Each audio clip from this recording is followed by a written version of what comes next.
It's now 2:37 and it's time to talk about energy. When it comes to the great energy debate, it feels like the sort of animosity between different groups, two opposing sides. That gap is really wide. We were talking about it in the transgender debate there, but in this one, I think it's really, really palpable. Between Team Renewable, arguing that actually we need a net zero future, and Team Fossil Fuels saying, well, hang on a minute, we need a bridge to get to that transition. And those two groups are arguing more and more. My next guest, Alex Epstein, who was based in the United States, claims he was the victim of a smear campaign for his views on energy. Now, here in the United Kingdom, GB News' own Nigel Farage had to cancel the launch of his new campaign against net zero for his Vote Power Not Poverty campaign after organisers found that they'd had their venue cancelled, one venue cancelled, then their second venue that they'd booked.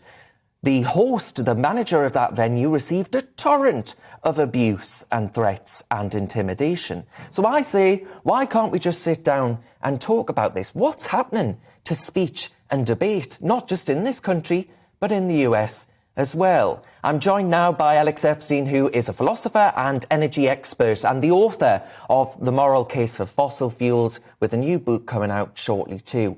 Alex, you're clearly in favour of using fossil fuels for energy. Could we start by just discussing why that is, first of all?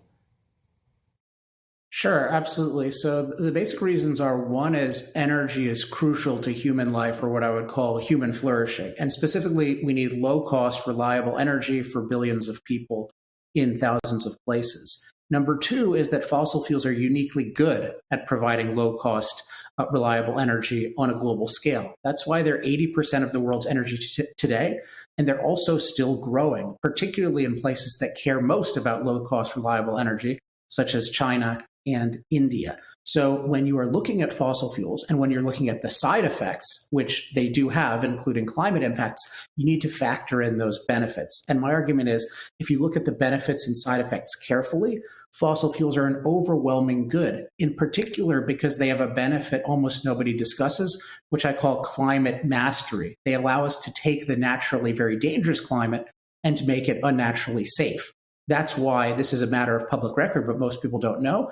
Our deaths from climate-related disasters like storms, floods, heat, cold, etc., have gone down 98% over the last 100 years as it's warmed 1 degree. So there's no climate crisis. There's actually a climate renaissance because the benefits of fossil fuels are just so overwhelming.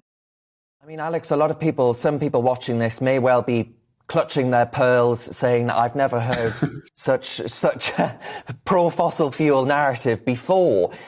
And actually, they might say, well, hang on. How do we mitigate the effects of man-made climate change and reduce air pollution, for example, which is a problem in many of our biggest cities? Well, I think before you talk about the future impacts, you have to recognize the present, which is we've been emitting CO2 for the past 170 years. It's warmed 1 degree. I do believe that the CO2 has contributed to that. As I said, climate-related disaster deaths are down by 98%. That means you and I, and really not just us, everyone around the world, is 1/50th as likely to die from a climate-related disaster. So before you are worried about the future, you need to acknowledge that the present is amazing. As far as pollution has gone down dramatically in the world. And often what fossil fuels are doing is they're replacing wood and animal dung, which are involved in heating and cooking in poor places. So fossil fuels are actually taking a naturally dangerous climate and making it unnaturally safe. And they're taking a naturally dirty environment and making it unnaturally clean. Yeah, I mean, the likes of Greenpeace, for example, have actually accused fossil fuel companies of wrecking the environment and causing water pollution and things like that as well. Again, many viewers may well be watching thinking, well, Alex, that's all well and good. Yeah, I agree with you that we've made progress thanks to, in large part, the fossil fuel innovations. But now we've got to recognise that the natural environment is suffering disproportionately because of what we're doing to it. Well, I just don't think this is really defensible. So there's a difference between saying we impact our environment and saying that impact is bad, and then saying that impact is catastrophic or even apocalyptic. Those are two very different things, or three very different things. So what happens is when we put more greenhouse gases in the atmosphere, it has a warming influence. It also has a greening influence because CO2 is fertilizer.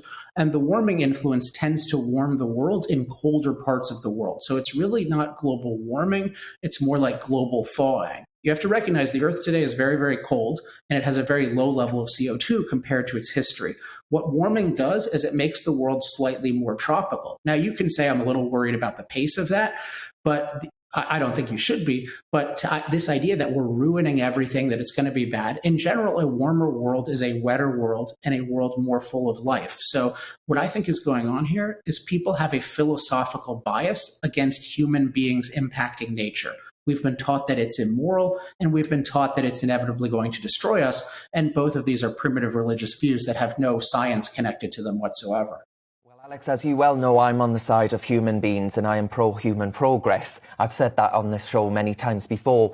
Boris Johnson, of course, just really quickly before I get to what's happened on Twitter with the Washington Post over the last week or so, Alex, Boris Johnson has reportedly said, well, look, folks, you needn't worry about our dependence on Russian gas and all the rest of it, because what we're going to do is build a load of offshore wind turbines in the Irish Sea, and everything's going to be fine. 23 million boilers, I think, Alex, are in this country, gas boilers.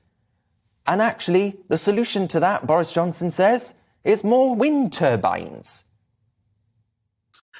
Yeah, I mean, he doesn't seem to be acknowledging that his views on this have been failing prominently. More broadly, you look at Europe, and it's a microcosm of what I've been saying for 15 years, which is that if you try to restrict domestic fossil fuel production and replace it with unreliable solar and wind, that doesn't work. So what happens is global prices go up because everyone in the free world is producing less, and dependence on foreign sources goes up. So this is exactly what's happening. We've driven prices up and we have decreased energy security, particularly in the UK and in Europe. And if you want to just talk about the security, the main thing with solar and wind is they don't work very well because they're unreliable and you need to buy them. Plus you need to buy the backup, which is super expensive.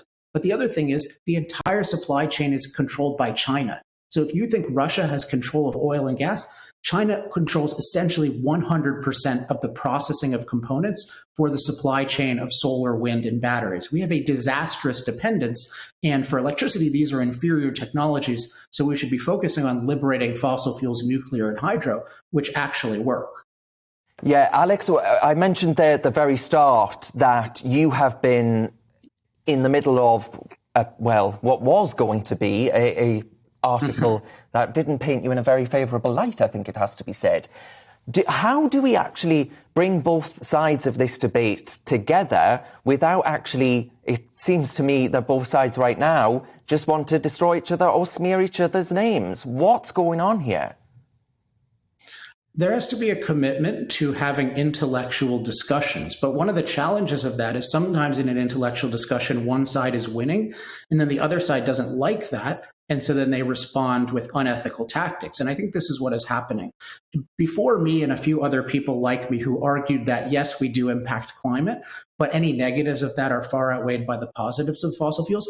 There was this false idea that if you believed that fossil fuels were good, you had to be a, quote, climate change denier who didn't believe we have any impact on climate. But what I and others like me have done is we've said that's not true. You have to look at the big picture. You have to look carefully at the benefits and side effects. And if you do that, fossil fuels are good.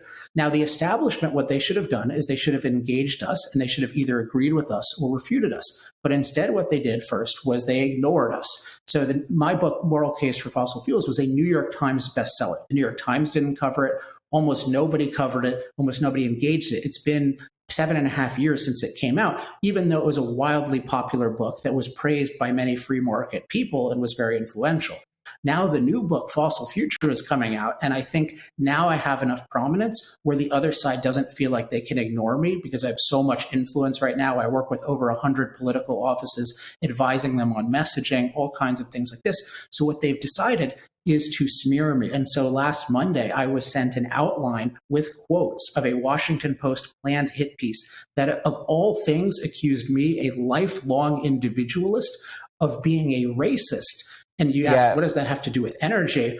They said, because you're a racist, you don't really care about all the energy poverty in the world, all the people who, say in Africa who need energy, and therefore we don't have to listen to you. Line of attack, Alex, especially when you've been arguing that what developing economies need is better energy security and all of the rest of it. So it is extraordinary, and I'm really sorry that it's happened. And I'm also really sorry that we're out of time with that slot. Alex Epstein there, philosopher and energy expert, and the author, as he well said, of The Moral Case for Fossil Fuels. We did contact the Washington Post for a response, but we didn't actually hear back from them.